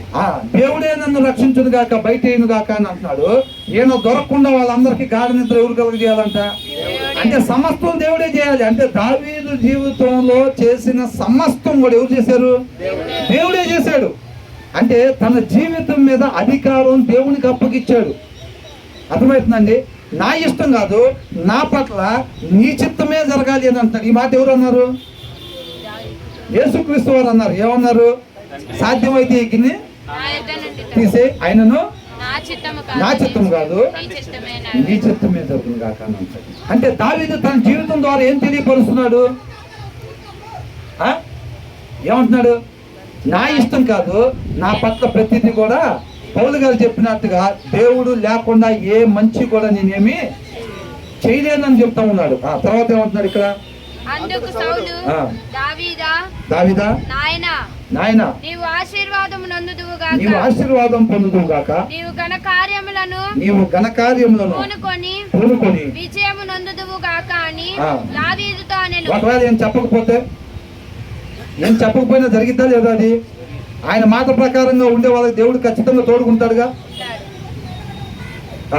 నీవు ఘనకార్యములు పూనుకొని విజయము నందుదువు గాక అని దావీదుతో నేను. అప్పుడు దావీదు తన మార్గంన వెళ్ళిపోయాను. చూసారండి, ఇందాకేమన్నాడు? సౌలు ఏమన్నాడు? 21వ వచనం చూడండి ఒకసారి. అందుకు సౌలు లాస్ట్ చివరిలో దావీదా నాయనా నా యొద్దకు తిరిగి రమ్మని వెర్రివాడనై ఏమన్నాడు? సౌలు ఏమన్నాడండి? నా దగ్గరికి తిరిగి రమ్మన్నాడు. ఎప్పుడు నేను పాపం చేశాను ఆయన, నువ్వు నా దగ్గరికి తిరిగిరా, నేను ఇక్కడ నీ జోలి రాను అని అంటున్నాడు. ఈయన వస్తున్నాడా? అయినా మళ్ళీ ఈయన అరణ్యంలోకి వెళ్ళిపోతున్నాడు. ఎందుకని? ఇక్కడ చూస్తున్నా మళ్ళీ తిరిగి రమ్ము, నేను పాపం చేశానని ఒప్పుకుంటున్నాడు. కానీ దావీదు ఎక్కడికి వెళ్ళిపోయాడంట? మళ్ళీ అప్పుడు దావీదు తన మార్గంలో మళ్ళీ అరణ్యంలోకి వెళ్ళిపోయాడు. ఎందుకని? ఆయన దేవుల్లో నాటబడి లేడన్న విషయం దావీదుకి తెలుసు. మాట మీద నిలబడేవాడు కాదు. పోయినసారి కూడా ఇట్లాగే చెప్పాడు, మళ్ళీ ఈట తీసుకొని నన్ను చంపడానికి వచ్చాడు. అలాంటి వ్యక్తి దగ్గరికి నేను ఆయన మాటలు నమ్మి నేను వెళ్ళాను అనుకోండి, ఏమైంది? ఖచ్చితంగా చంపేస్తాడు. ఆయన మాట మీద నిలబడేవాడు కాదు. ఏదైనా మాట్లాడితే హృదయపూర్వకంగా మాట్లాడేవాడు కాదు. అంతేనా కాదండి? కాబట్టి మనం ఒకటి గమనించాలి. మనం చదువుతూ ఉండేటప్పుడు దావీదు జీవితంలో చూసేటప్పుడు ఆయనకి ఈ మంచి ఎక్కడి నుంచి వచ్చింది, ఈ లక్షణాలు ఎక్కడి నుంచి వచ్చినాయి, ఈ దేవుడి మీద మాత్రమే ఆధారపడే తత్వం ఎట్లా వచ్చింది ఆయనకి, అది మనం గ్రాప్ చేసుకోవాలని, అది పొందుకోవాలి. మనం పోయినసారి అనుకున్నాం కదా, అక్కడ జరిగేది మొత్తం 20% అయితే దాని వెనకాల ఉన్న సారాంశం, దాని వెనకాల ఏదైతే సత్యం ఉంటుందో ఆ సత్యమే మనం స్వతంత్రులుగా చేసేది. అర్థమవుతుందండి? కాబట్టి ఈ దినాన దేవుడు మనతో ఏం మాట్లాడుతూ ఉన్నాడు? దావీదు వలె మనం ఉండాలి, సౌలు లాగా మనం ఉండకూడదు. ఏ హాని చేయకపోయినప్పటికీ కూడా తనను చంపాలని వెంబడబడతా ఉన్నాడు సౌలు. అంతేనండి. తర్వాత ఈ 27వ అధ్యాయము కరెక్ట్ ఇంకా నాకు 5 నిమిషాలు ఉందండి. ఈ 5 నిమిషాల్లో ముగించేస్తాను. ఏం ఎక్స్ప్లెనేషన్ కాదు, 5 నిమిషాల్లో నేను ముగిస్తా. తర్వాత ఇక్కడి నుంచి ఎక్కడికి వెళ్ళారు? ఫస్ట్ వచ్చిన ఒకసారి చదవండి. తరువాత దావీదు నేను ఇక్కడ నిల్చుట మంచిది కాదు. ఏదో ఒక దినమున నేను సౌలు చేత నాశనం అగుదును. నేను ఫిలిష్తీయుల దేశంలోనికి తప్పించుకొని పోదును. చూసారండి, అనేక సార్లు నేను తప్పు చేశాను, ఈ జోడు రాని అంటున్నాడు, మళ్ళీ ఇటు తీసుకొని వస్తున్నాడు. కాబట్టి ఇంకేమని అంటున్నాడు, నేను ఇంకెక్కడ ఉంటా మంచిది కాదు, నేను ఫిలిష్తీయుల దేశంలోకి నేను తప్పించుకొని పోతే సరిపోయింది, లేకపోతే ఏదో ఒక దినాన్ని నేను, అదే కదా అంటున్నాడు, ఏదో ఒక దినమున నేను సౌలు చేత నాశనం అగుదును, నేను ఫిలిష్తీయుల దేశంలోనికి తప్పించుకొని పోదును అని చెప్పి అక్కడి నుంచి ఏం చేశాడంటే ఫిలిష్తీయుల దేశంలోకి వెళ్ళిపోయాడు అన్నమాట. దావీదు తన సైన్యాన్ని తీసుకొని జనాన్ని తీసుకొని అక్కడి నుంచి వెళ్ళిపోయాడు. ఎక్కడికి వెళ్ళాడు? 3వ వచనం చూడండి. దావీదు గాతులో ఎక్కడికి వెళ్ళాడంట? గాత్ అనే ప్లేస్ లోకి వెళ్ళి అక్కడ ఆకీష్ అనే ఒక రాజు దగ్గరికి వెళ్ళాడంట. ఈయన కుటుంబాలందరినీ తీసుకొని అక్కడికి వెళ్ళిపోయాడు. 600 మందిని తీసుకొని వెళ్ళిపోయాడు. వెళ్ళిపోయిన తర్వాత ఏమంటున్నాడు? 4వ వచనం, దావీదు గాతునకు పారిపోయిన సంగతి సౌలునకు తెలిసిన మీదట అతడు దావీదును ఇంకెక్కడ లేడు కదా, ఫిలిష్తీయుల దేశంలో పారిపోయాడు. ఫిలిష్తీయులను చూస్తే సౌలుకి భయం. చూసాం అనేక చోట్ల ఫిలిష్తీయులను చూస్తే చాలు సౌలు ఏంటంట భయపడతారు. కాబట్టి ఆ దేశంలోకి ఎప్పుడైతే దావీదు వెళ్ళిపోయాడో ఇంక వెతకటం మానేశాడు. తర్వాత ఏముంది? అంతటా దావీదు రాజ్యపురమందు నీ యొద్ద నీ దాసుడనైన నేను కాపురము చేయనేలా. అంటే రాజ్యపురంలో 600 మంది కుటుంబాన్ని తీసుకొని మేమందరం ఇక్కడ ఉండటం ఎందుకు? నాకు ఈ చుట్టూ ఉండే పట్టణాల్లో ఒక పట్టణం నాకు చూపించి అక్కడ ఉండటానికి అవకాశం ఇవ్వు అని చెప్పి ఆ రాజుని కోరుకున్నాడు. అప్పుడు ఏమంటున్నాడు? 6వ వచనం, సిక్లాగు అనే గ్రామమును ఆ దినమున అతనికి దావీదు ఉండటానికి, ఆ సైన్యం ఉండటానికి ఏం ప్లేస్ ఇచ్చాడంట? సిక్లాగు అనే ఒక ప్రదేశాన్ని ఇచ్చాడంట. ఆ పట్టణంలో వెళ్ళి మీరందరూ ఉండమని చెప్పాడు. తర్వాత దావీదు వెళ్ళి మొత్తం కూడా అక్కడ ఉంటున్నాడు. 7వ వచనంలో ఉంది, ఫిలిష్తీయుల దేశంలో కాపురం ఉండిన కాలమంతా 1 సంవత్సరము 4 నెలలు. 1 సంవత్సరం 4 నెలలు ఉన్నాడంట. అంటే దేవుడి స్వాస్థ్యానికి ఇన్ని దినాలు ఆయన దూరంగా ఉంటున్నాడు. చూడండి ఎంత మనోవేదన ఆయన చెందుతూ ఉన్నాడండి, అవునా కదా? అంత బాధ దావీదుకు ఉందన్నమాట. అంటే ప్రతి క్షణం కూడా ఆయన దేవుడి నామాన్ని మహింపరచాలని చెప్పి తాపత్రయపడుతున్నట్టు మనకి కనిపిస్తూ ఉంది. కేవలం ఏదో ఉన్నాం కదా నామకార్థంగా అనే ఆలోచన దావీదుకి ఏమాత్రం కూడా లేదు. శక్తి కొలది మనం దేవుడిని మహింపరిచేవారుగా ఉండాలి. అది ఎలా చేయాలో దావీదుకు బాగా తెలుసు అండి. ఎలా చేయాలంట? నా వల్ల అయితే ఏమి, నేను వచ్చినప్పుడు బ్రదర్ అదే మాట చెప్తున్నారు, ఏమని? మా వల్ల అయితే ఏమి కాదు, మేము కేవలం నిమిత్తం మాత్రమే. ఏదన్నా చేయగలిగితే కనుక ఆయన మాత్రమే చేయగలుగుతాడు. మనం ఆయన నామాన్ని మహింపరచాలన్నా సరే కేవలం ఆయన్ని ఆశ్రయిస్తేనే అయితే తప్ప లేకపోతే మన వల్ల అయ్యేది కాదు. ఏ వ్యక్తి కూడా భూమి మీద అట్లాగా చేయలేడు. యేసుక్రీస్తు వారు కూడా తండ్రి సహాయం తీసుకుంటానే, ఆ ప్రార్థన చేసుకుంటా, తండ్రి దగ్గర నుంచి శక్తి పొందుకుంటానే తండ్రి మాట ప్రకారంగా జీవించాడు అనమాట. కాబట్టి మనం కూడా ఆయన్ని ఆశ్రయిస్తే తప్ప మనం ఏమాత్రం కూడా, ఇవాళ సిలువ మీద 2వ దొంగ ఉన్నాడండి, ఆయనగా జయించాడా లేకపోతే క్రీస్తుని ఆశ్రయించాడా? క్రీస్తుని ఆశ్రయించాడు. ఆయన కృపను కోరుకున్నా, నీ రాజ్యం వచ్చినప్పుడు నన్ను జ్ఞాపకం చేసుకోమన్నాడు. అది ఈయన వల్ల ఏదైతే ఆయన అడిగేవాడు కాదుగా, అది ఈ భూమి మీద ఏ మనిషి వల్ల కూడా కాదు. మనం దేవుని పాదాల చెంత చేరాలి అని అంటే బైబిల్ చదవటానికి మనం కూర్చో. కొంతమంది ఇళ్ళలో బైబిల్ అక్కడే ఉంటుంది, వీళ్ళు ఇక్కడే తిరుగుతూ ఉంటారు. అసలు చదవలేదు, బైబిల్ చదవట్లేదు, 2 రోజులు అయిపోయింది, 3 రోజులు అయిపోయింది, ఈ మధ్య అసలు బైబిల్ చదవట్లేదు, అది అక్కడే ఉంటుంది అలమారులో. వీళ్ళు దాని కాడకు పోలేరు. ఎందుకని? మనం ఆయన పాదాల చెంత చేరాలన్న ఆయన కృప ఉండాల్సిందే. ఒకళ్ళు బైబిల్ తీసుకొని చదవాలంటే ఆయన కృప లేకుండా చదవలేరు. ఆయన కృప లేకుండా ఆయన మాట ఒకళ్ళ దగ్గరికి రాదంటే, అవునండి. మనకు మనంగా ఆయన కృపను కోరుకోకుండా నేను బైబిల్ చదవ ప్రభా నిత్యం నీ సమృద్ధిగా నీ యొక్క మాట నా హృదయంలో ఉంచమని, నీ కృప ద్వారా నీ పాదాల చెంత చేర్చుకోమని, నన్ను నా కుటుంబాన్ని నా సహవాసాన్ని మొత్తాన్ని నీ కృపతో నీ పాదాల చెంత చేర్చుకోమని వేడుకోవాలని ఆ ఆశ మనకు ఉండాలి. ఆయన కృపను ఆశ్రయిస్తాం. ఆయన కృప ఉంటేనే నువ్వు నేను బైబిల్ తీసుకొని చదవగలుగుతాం. కానీ చదివినంత మాత్రాన ఆ వాక్యాన్ని అనుసరించడం అయిపోయిందండి. చదివినంత మాత్రాన ఆ వాక్యాన్ని అనుసరించగలగటం మన వల్ల అయిద్దా? మరి అది ఎవరి వల్ల అయితే?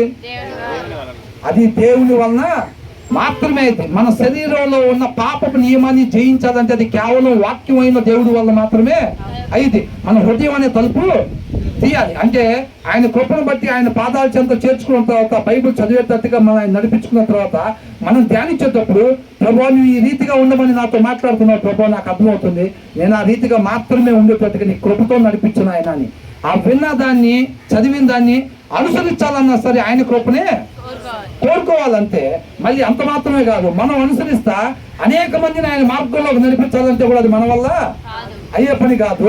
దానికి కూడా ఏం చేయాలి? దేవుని కృపను నీ కృపతోటి నీ పరిచర్యలో వాడుకోమని మనం ప్రార్థన చేయాలని. అంటే మనం బైబుల్ దగ్గరికి పోవాలి అని అంటే దేవుడు చెప్పాడు కదా, యెహోషువతో చెప్పాడు, ఆ రాజుతో చెప్పాడు, వీళ్ళందరితో ఏమన్నాడు? మీరు నా మాటను అనుసరించాలంటే నువ్వు బ్రతికినంత కాలం దాన్ని ధ్యానించాలన్నాడు. అన్నాడా లేదా? అట్లా ధ్యానించాలంటే ఏం చేయాలంట? ఆయన కృపను కోరుకుంటేనే నువ్వు సరైన సమయానికి బైబిల్ తీసుకొని కూర్చొని చదవగలుగుతూ ఉంటావు. ఆయన కృప లేకుండా మనం చేయలేం. కాబట్టి చదవాలంటే ఆయన కృప ఉండాలి, అనుసరించాలంటే ఆయన కృపను కోరుకోవాలి, అనేక మందిని ఆయన మార్గంలోకి నడిపించాలంటే ఆయన కృప కావాలి. అంటే మన జీవితంలో దేవుడు లేకుండా మంచి ఏది కూడా మనం చెయ్యలేము. అలా చెయ్యాలి. మన జీవితంలో గొప్పగా ఆయన మహింపరచాలంటే కేవలం ఆయన కృపను ఆశ్రయించేవారుగానే ఉండాలి. ఆయన కృపలోనే సమస్తం దాగి ఉంది. తర్వాత ఏమంటున్నారు? ఆ సిక్లగ్ అనే ప్రదేశంలో ఆయన ఉన్నాడంట. అనేక దినాలు అక్కడ ఉంటే ఆ చుట్టుపక్కల ఉన్న వాళ్ళ మీదకి యుద్ధానికి పోవటం, వాళ్ళ దగ్గర ఉన్నాయి తెచ్చుకోవటం అట్లా చేస్తూ ఉన్నాడు. కొంతమంది ఆకీష్ అనే రాజుకి ఆ విషయాన్ని చెప్తా ఉన్నారు అనమాట. ఇక మీద అట్లా చెప్పకుండా ఎవరు చెప్పకుండా వాళ్ళందరినీ మరణానికి గురి చేస్తా ఉన్నారు. 11వ వచనం ఏమనుంది? అలాగున దావీదు చేయొచ్చు. అంటే 10వ వచనం ఆకీషు ఇప్పుడు మీరు దండెత్తి దేశంలో జ్వరపడితీరా అని అంటే ఈయన ఎవరి మీద అటాక్ చేయగానే ఆ విషయం ఆకీష్ తో చెప్తున్నారు అనమాట. చెప్పగానే ఆకీష్ అడుగుతున్నాడు, ఎవరి మీద జ్వరపడ్డారా ఇప్పుడు మీరు అంటే దావీదు ఏమంటున్నాడు? దావీదును అడగగా దావీదు యూదా దేశమునకును యెరహ్మెయేయుల దేశమునకును కెనీయుల దేశమునకు దర్శనముగా మేము ఒక ప్రదేశంలో జ్వరపడతామని, అంటే ఒక ప్రదేశం మీద మేము అటాక్ చేసామని అంటున్నాడు. అలాగే దావీదు చేయించి వచ్చాను.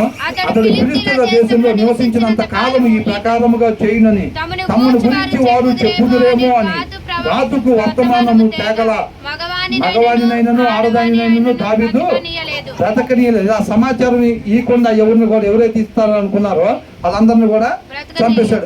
దావీదు తన జనులైన ఇశ్రాయేలీయుల తన యందు బొత్తిగా అసహ్యపడినట్లు చేసెను గనుక అతడు సదాకాలము నాకు దాసుడుగాను ఉండునని అనుకొని ఆకీషు దావీదు మాట నమ్మెను. చూసారండి, ఈయన ఆకీషు అనే రాజు దగ్గరికి వెళ్ళారు కదా, అక్కడికి వెళ్ళి ఆయన దగ్గర నమ్మకంగా ఉండాలి కదండి. మరి అవునా కదా? ఎప్పుడైతే ఆయన దేశంలో ఈయనకు ఆశ్రయం ఇచ్చి ఉండటానికి అవకాశం ఇచ్చినప్పుడు ఆయన శత్రువులే ఈయన శత్రువులుగా భావించుకోవాలి ఇక్కడ, అంతే. కాబట్టి ఒక నమ్మకమైన వ్యక్తిగా ఆకీషు దగ్గర నమ్మకాన్ని ఉంచుకున్నాడు, నిలబెట్టుకున్నాడండి. అర్థమవుతుందండి? కాబట్టి మనం 26, 27 అధ్యాయాలు మనం ధ్యానించుకున్నాం దేవుడు మహాకృపను బట్టి.